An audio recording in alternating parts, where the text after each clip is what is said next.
Assalamualaikum warahmatullahi wabarakatuh. Dari perangkat daerah semua yang hadir pada kesempatan pelatihan Jawara Data di hari kedua ini, saya mohon izin share screen.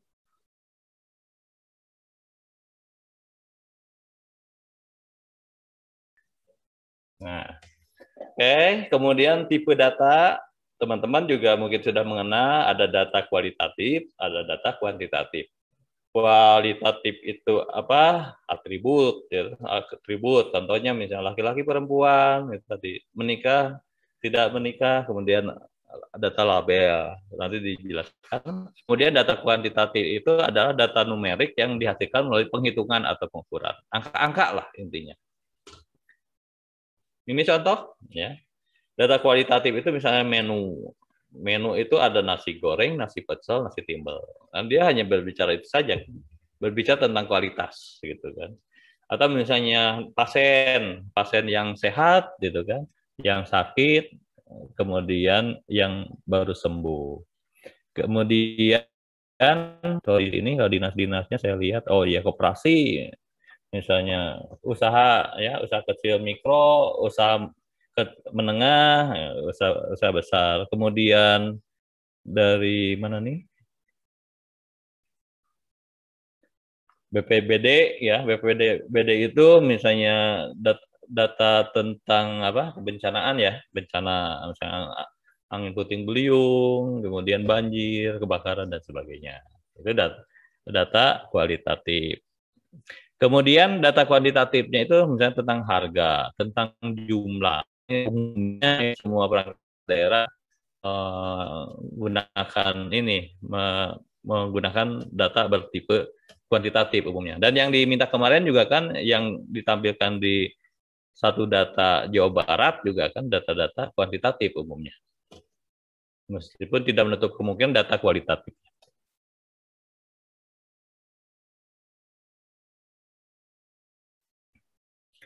Nah, saya hanya memperkenalkan saja skala pengukuran ya.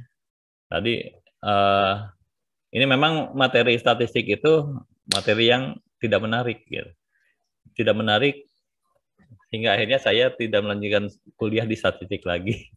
Nah, ini di dalam skala pengukurannya di statistik ada nominal, ordinal, interval, rasio. Skala pengukurannya. Seperti apa? Kalau skala pengukuran nominal itu berasosiasi dengan tipe data kualitatif. Tadi berbicara data tentang kualitas, ya, maka dia menggunakan nominal pengukurannya. Kemudian berfokus pada pengelompokan dan pengkategorian data, nama, label, dan kualitas. Contohnya nih, merek kendaraan bermotor. Nah, ini berarti pengukuran nominal. Kota kelahiran, nama siswa, dan sebagainya. Ya, nanti kalau materi ininya ada dibagikan, tadi sudah dibagikan. Yang penting teman-teman kita diskusi saja apa yang kita bahas ini.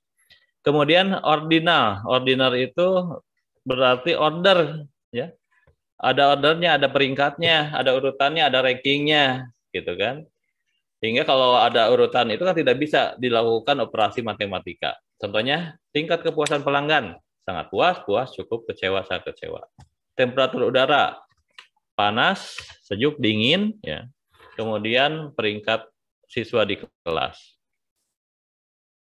Ini adalah ordinal, order, ya, urutan atau peringkat ranking. Kemudian interval. Interval itu disusun berdasarkan urutan peringkat juga, dapat juga dikelompokkan. Kemudian bisa dikenakan operasi matematika untuk menghitung selisih nilainya. Nilai numerik mempresentasikan posisi pada suatu skala ukur tertentu. Tidak memiliki nilai 0 kalau interval itu. Tidak dikenakan operasi matematika terkait perkalian. Contoh, temperatur udara 32 derajat Celcius tahun 2020. 2020 itu kan panjang ya, dari Januari sampai Desember. Ini adalah contoh interval. Kemudian pengukuran skala rasio. berasosiasi dengan data kuantitatif. Jadi data-data kuantitatif. Rasio tidak bisa menghitung data kualitatif. Data dapat dikelompokkan, kemudian diurutkan, di ranking, dapat dilakukan perkalian matematis, kemudian memiliki nilai nol yang absolut. Ya. Contohnya usia anak 7 tahun. Ya. Kemudian berat badan 65 tahun. Perbandingannya ya, berbanding ya, anak 7 tahun ada berbanding, ada anak 6 tahun gitu kan, ada anak 10 tahun, 9 tahun. Berat badan 65 tahun, dia mencerminkan posisinya di 65 tahun. Ada pembandingnya yang di bawah itu yang lebih ringan berat badannya, ada yang lebih berat gitu kan. Kemudian nasi goreng 25.000, ada nasi goreng yang murah gitu yang pinggir jalan misalnya 10.000, ada yang mahal misalnya di kafe goreng sampai 100.000. Oke, jadi ini teman-teman pegang saja ini. Nanti operasinya seperti apa, ringkasan nominal itu datanya bisa dikelompokkan, tidak bisa diurutkan, tidak ada berbicara tentang selisih data, tidak bisa perkalian matematis. Ordinal bisa dikelompokkan, bisa diurutkan. Interval dikelompokkan bisa, diurutkan bisa, selisih data bisa dihitung. Rasio lengkap nih, dikelompokkan bisa, diurutkan bisa, selisihnya bisa, perkalian juga bisa. Ya, ini teman-teman barangkali ada yang suka modus. Ini saya tak ini kan.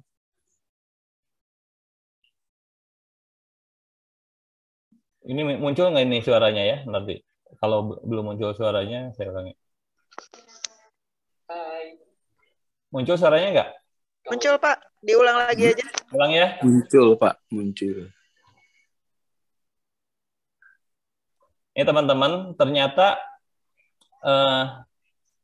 statistik gitu ya. Statistik itu tidak hanya menyeramkan katanya. Ini contohnya ini. Hai. Kalau dilihat secara statistik, kamu tuh kayak modus. Paling sering muncul di pikiran aku. Tapi kamu juga kayak median. Adanya di tengah. Tepat di tengah hati aku. Walaupun wajah kamu kayak di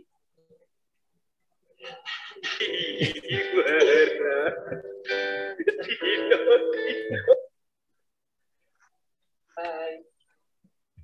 Itu ya. Kalau dilihat secara statistik, tolong ya teman-teman, itu nggak boleh sering diulang. Kalau boleh diulang hanya untuk satu orang aja, nggak usah banyak-banyak ya. Nanti dilempar. Jadi itu adalah gambaran ya, sebetulnya gambaran bahwa apa? Menggambarkan modus itu apa, median itu apa, min itu apa gitu ya. Gambaran saja. Kita kembali mana nih, balik lagi. Kamu juga kayak median. Ada. Nah.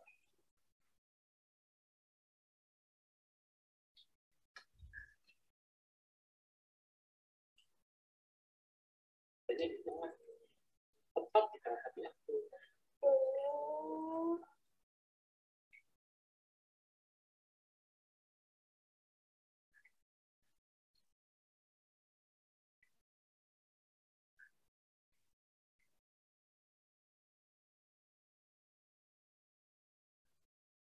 Maaf.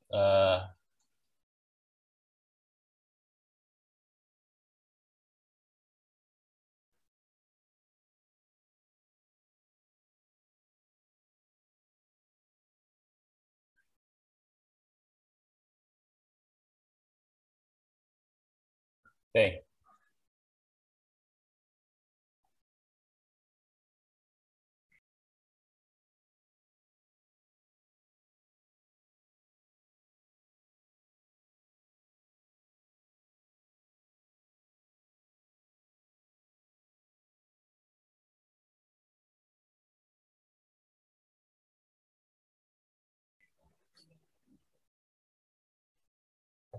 Sorry. Nah, kemudian kita akan berbicara tentang ukuran pemusatan. Ukuran pemusatan itu yang tadi ya yang digunakan oleh junior saya, orang-orang statistik gitu pada saat modus. Ini apakah yang dinamakan ukuran pemusatan? Ukuran pemusatan atau measure of central tendency adalah suatu pengukuran nilai yang dapat digunakan untuk mempresentasikan nilai tipikal atau sentral dari suatu dataset. Ya. Di sini ada mean, ada median, ada mode.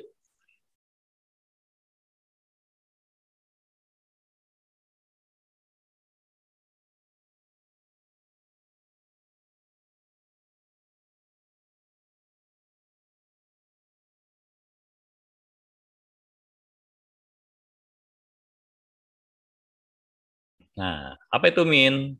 Mean itu merupakan penjumlahan dari keseluruhan entry pada dataset dibagi banyaknya entry pada dataset tersebut.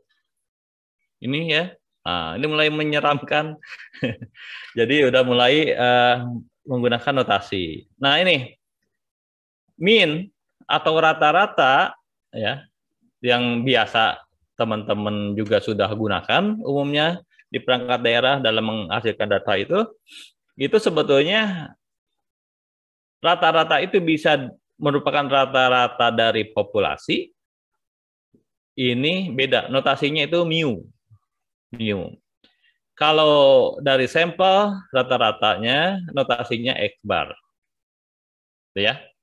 Jadi kalau tadi misalnya hasil survei sosial ekonomi nasional itu sebetulnya hasil surveinya itu menghasilkan ini rata-ratanya X bar. Tapi dilakukan penghitungan sehingga menjadi mu. Gitu ya. Nah, ini contohnya nih, mean itu seperti apa? Jadi data sampel, data yang ada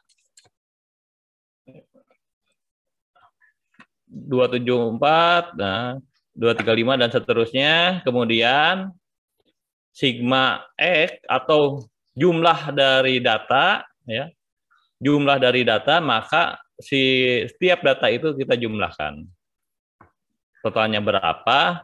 Untuk menjadi menghitung mean, maka jumlah dari data dibagi dengan berapa N-nya atau sampelnya. Di sini N-nya 1, 2, 3, 4, 5, 6, 7. Maka rata-ratanya 258. Oke, jadi teman-teman juga mungkin sudah melakukan ini, gitu, tapi menggunakan Excel, gitu kan, langsung ketemu min-nya berapa, rata-ratanya berapa, gitu. Ya, teorinya seperti ini. Kemudian bicara tentang median, median itu adalah nilai yang berada di tengah-tengah. Nilai yang ada di tengah-tengah atau masuk pada nilai yang sudah terurut. Ya. Jadi kalau ingin median, ya, maka urutkan dulu datanya. Contohnya seperti ini. Nah, untuk dataset yang jumlahnya itu ganjil, misalnya kabupaten kota di Jawa Barat ya ingin diambil rata-ratanya setelah diurutkan ya, maka akan menghasilkan urutan data yang ganjil karena kabupaten kota Jawa Barat ada 27. Nah, maka nilai mediannya itu ya, akan diperoleh nilai yang berada tepat ya di tengah-tengahnya ke 14 berarti kan. Jadi 27 bagi 2 13 kan? Nah, nanti yang ke 14, berarti dia di tengah-tengah itu yang ke 14. Kemudian dataset yang jumlahnya genap, maka nilai mediannya diperoleh rata dari 2 nilai. Kalau misalnya Kabupaten Kota Jawa Barat itu adalah 26, maka mediannya itu coba ya hasil urutan datanya itu ke 13 dan ke 14 dibagi 2. Itu adalah median. Contohnya nih, sampel datanya ada 1, 2, 3, 4, 5, 6, 7. Ya. Setelah disortir karena 7, maka mediannya itu ya, ini 7. Nih, yang dibagi 2 nih. 7 bagi 2 itu 3,5. Nah, ini berarti yang keempat mediannya itu. Kemudian jika datanya itu genap, ini ada 6, maka mediannya itu data ke-3 dengan data keempat dijumlahkan dibagi 2. Itu ya. Jadi kalau tadi min dia itu dijumlahkan semua dibagi jumlah datanya. Kemudian ini diurutkan dulu kalau median, cari nilai tengahnya. Kemudian mode atau modus. Mode atau modus. Nilai dataset memiliki frekuensi kemunculan yang paling tinggi. Jadi yang paling sering muncul di pikiran aku, ini adalah modus. Jadi bisa memiliki ya, satu data itu bisa memiliki lebih dari satu. Atau tidak memiliki modus. Contohnya ini di bawah ya. Nih. Jadi kalau mode itu atau modus itu si data ya diurutkan dulu. Baru lihat datanya itu ada yang berkali-kali muncul. Nah, maka itu yang paling banyak muncul adalah modusnya. Kadang-kadang data banyak ternyata tidak ada yang sama. Munculnya sama sekali-sekali semua. Maka dia tidak memiliki mode. Seperti itu aja. Kemudian saya sampaikan kelebihan dan kekurangan min. Min cukup bisa diandalkan karena min memperhitungkan setiap entry dari dataset yang kita miliki. Umumnya kita kan rata-rata langsung aja kan di Excel, jumlahkan, dibagi, gitu. Jumlah datanya berapa. Ternyata min sangat rentan terhadap outlier. Outlier itu data pencilan. Kalau misalnya ini 7, 8, 9, 10 gitu kan, 7, 8, 9, 11. Tahu-taunya ada kabupaten kota yang 35 gitu. Nah, pada saat dirata-ratakan pasti ketarik gitu. Pasti jadi aneh gitu. Jadi tidak mencerminkan rata-rata yang sebenarnya. Itu yang menyebabkan min rentan terhadap data pencilan. Data mahiwal. Ya, teman-teman, kalau misalkan ini bisa dikatakan seperti kalau misalkan kalau kita semua jaim itu sangat rentan terhadap orang yang mahiwal. Jadi kalau misalkan kita punya citra dinas yang bagus, terus tiba-tiba yang mahiwal hiji, itu bisa kebawa ke sana. Sementara sebenarnya median kita, hampir semua dari kita sebenarnya itu mahiwal gitu kan. Ini kalau misalkan dulu ada teman yang bilang itu min itu sama dengan itu min itu sama dengan kalau kita ngukur kejaiman, tingkat kejaiman orang. Mun aya kalakuan hiji we error. Ngerusak. Jadi error. Ya gitu ya. Jadi teman-teman nanti pada saat ngolah data itu bisa diperhatikan. Jadi bila perlu hitung aja semuanya. Ya. Min-nya dihitung, mediannya dihitung gitu kan, modusnya dihitung. Nanti kita bisa membandingkan mana sih yang lebih mencerminkan gitu. Lihat pada saat di situ ada data yang pencilan, ya, data mahiwal. Tadi, min-nya jangan dipakai ya, meskipun kita terbiasa ya menghitungnya menggunakan min. Gitu. Nah, kalau misalnya ada yang data mahiwal tadi, gunakan median karena median ini bisa menggambarkan lebih baik dibandingkan min. Ini contoh outlier, data mahiwal. Usia 20, 20, 21, 22, nggak tahu 65. Gitu. Di ujungnya itu 65. Tahu-tahu terbiasa, udahlah ngambil rata-ratanya gitu, pasti. Ya. Angkanya iya mah jika aya akinan inina nuka bawahnya Pak. Nah itu. Ini yang lain usia 20-an semua, 24 semua juga yang genep 5 weh. Ya, mungkin karena itu gaul, salah gaul itu. Jadi datanya ke bawah ke yang muda gitu. Nah itu ya, lihat nih, perhatikan nih ya. Kalau menggunakan min, hasilnya 23,75. Itu kan jauh ya. Dibandingkan median dan modenya. Ya. Mode dan median bedanya cuma 1,5.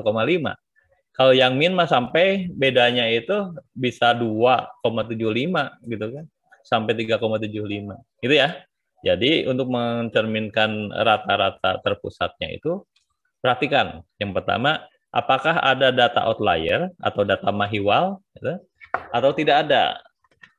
Kalau itu sikat saja gitu kalau tidak ada data mahiwal. Tapi saya sarankan pakai aja tiga-tiga. Penghitungnya juga cepat kalau salah. Nah ini yang dinamakan data yang mahiwal itu seperti ini gambarannya. Posisi datanya itu jauh sekali dibandingkan data di kelompoknya gitu.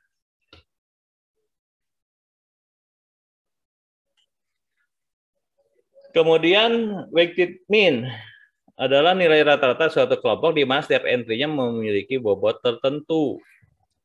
Artinya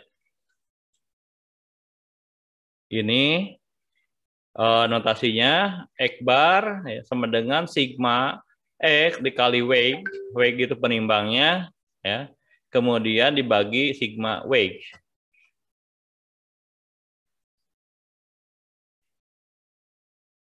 Oh ya, Pak Rizky ya, Kang Rizky nanti pengolahan data dalam bentuk persen nanti ada di akhir-akhir ini, akhir pemaparan ini ya. Kita perhatikan ini min yang tertimbang ini dimaksudkan ya, maaf. Dimaksudkan begini. Karena kita tahu bahwa jumlah datanya itu ya ternyata tidak seimbang ya. Jumlah datanya tidak seimbang, misalnya contohnya seperti ini. Ya.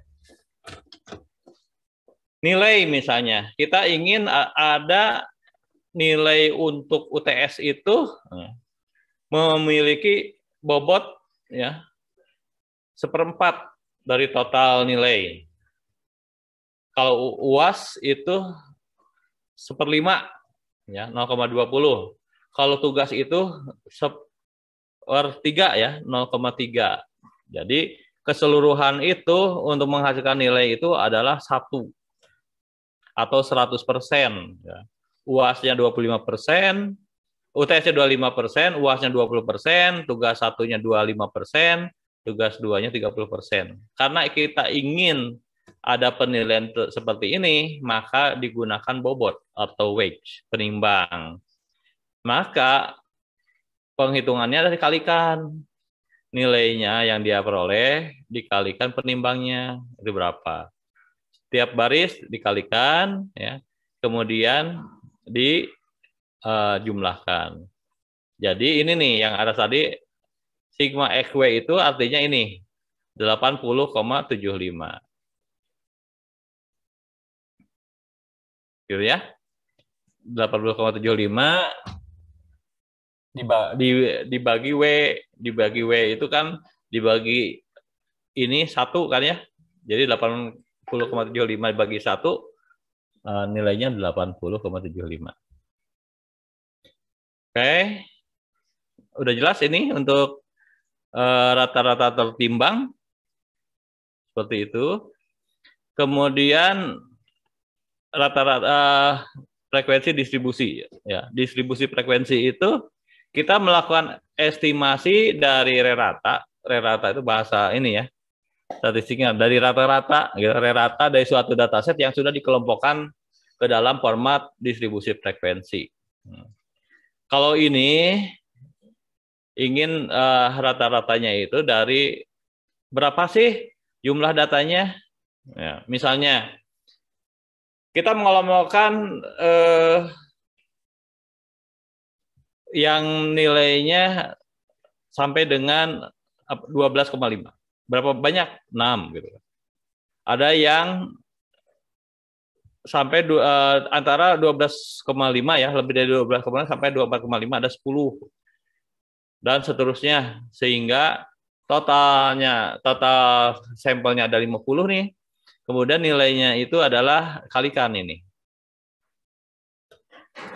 X-nya ya. Nilainya dikali frekuensinya. Totalnya sekian. rumusnya sama ya. X kali P-nya itu X kali F ya. Orang Sunda F jadi P. Nah, kemudian dibagi N. N itu jumlah sampelnya. Nah, itu karena digrupkan.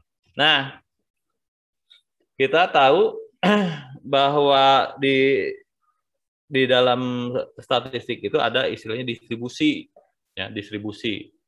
Ada distribusi normal, ada yang tidak normal. Nah, katanya distribusi yang baik itu ya mean, ya, rata-rata, median dan modusnya itu berada di tengah. Ini. Nah, distribusi normal. Ya, distribusi juga kita tahu misalnya distribusi penduduk ya, yang dikenal dengan piramida penduduk. Nah, kelihatan seperti apa distribusinya. Kemudian yang di kanan distribusi uniform, nah, ada yang distribusi menceng kiri, ada yang menceng kanan. Nah, seperti itu ya. Ini distribusi data.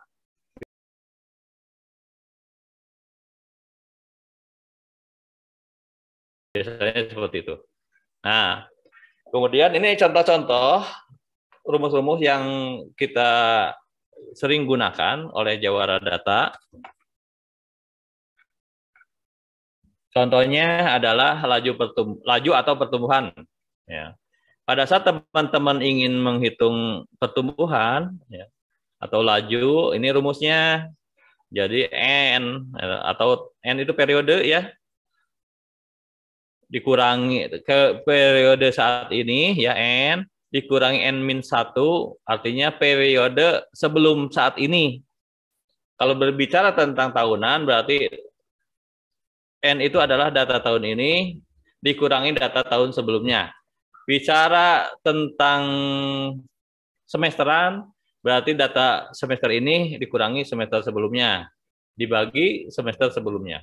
Bicara tentang bulanan ya, triwulanan gitu ya. Jadi triwulan ini kurangi triwulan sebelumnya dibagi triwulan sebelumnya. Kali 100%. Hanya saja nanti tolong diperhatikan operasi matematikanya ya. Matematika itu misalnya perkalian ya dengan pembagian mana yang duluan itu jangan sampai dilanggar aturan itu ya. Ini contohnya nih terkait PDRB atau kalau laju itu berarti laju pertumbuhan ekonomi. Kita punya data PDRB, ya, PDB ya. PDB itu adalah PDRB-nya nasional. Berapa di 2017 seterusnya. Ingin tahu PDRB tahun laju pertumbuhan ekonomi tahun 2020 berapa? Berarti tahun 2020 4290 dikurangi tahun 2009 ya, karena sebelumnya 4180 dikurangi 4180. Nah, itu adalah lajunya.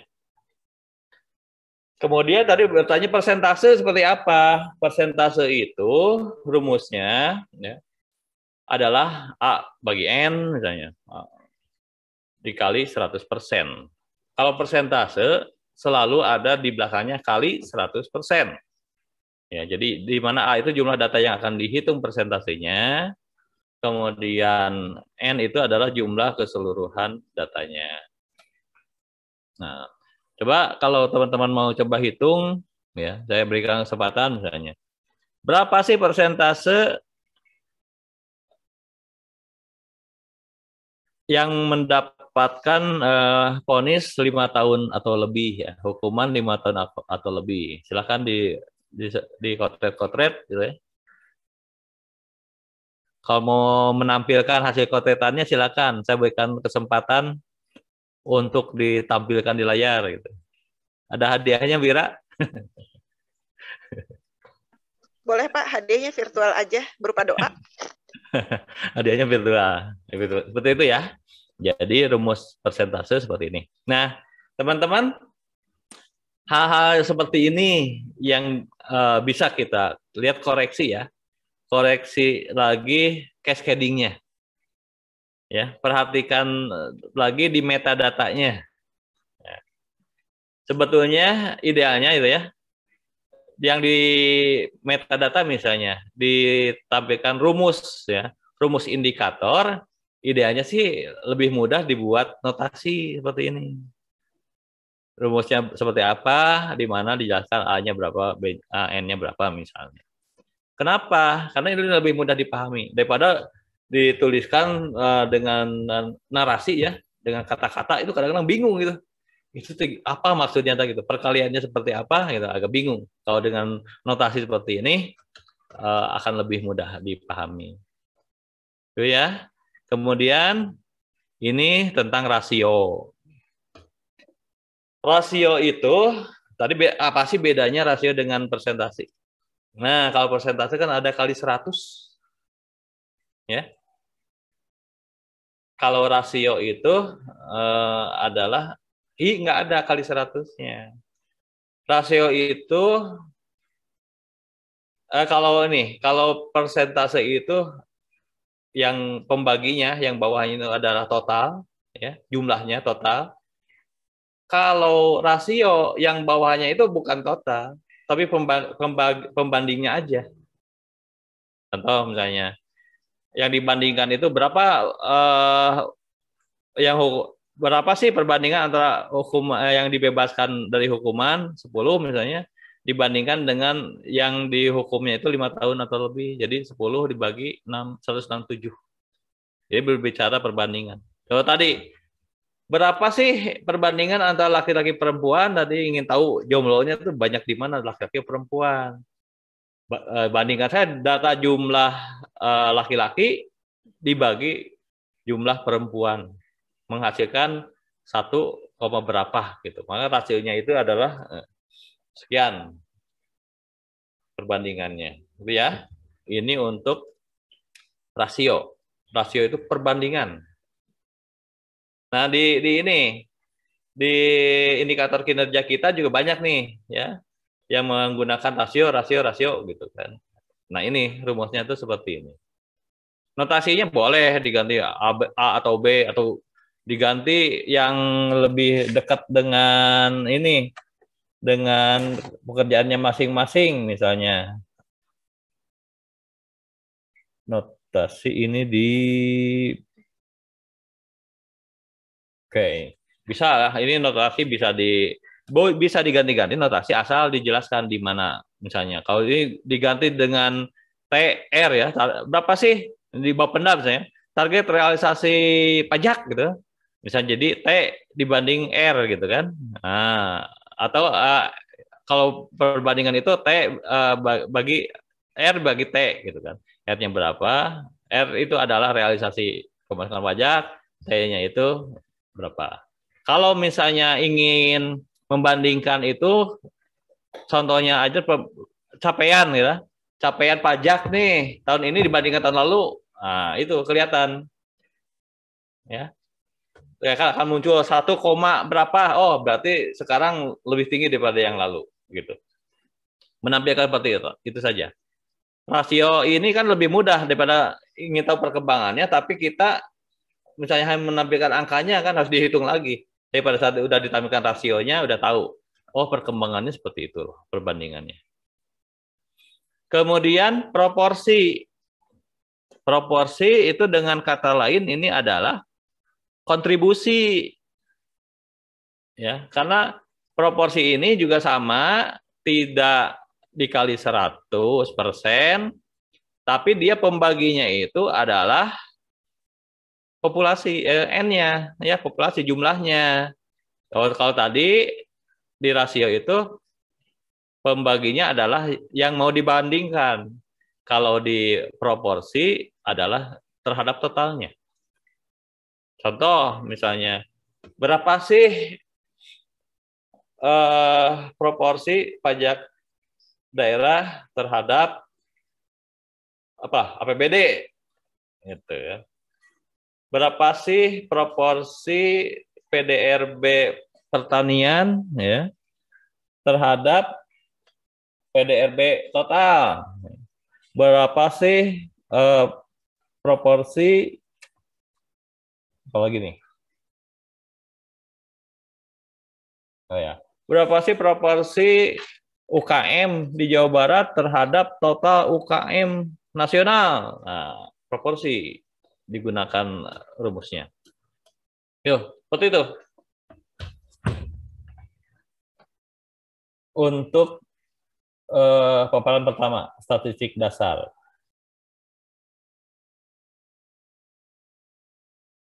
Maka ada pertanyaan dulu nggak? Jangan-jangan, nggak boleh ya, nggak boleh bersangka jelek ya. Mudah-mudahan gaya penyampaian saya yang seperti ini ya, kadang-kadang nggak susah dirubah nih.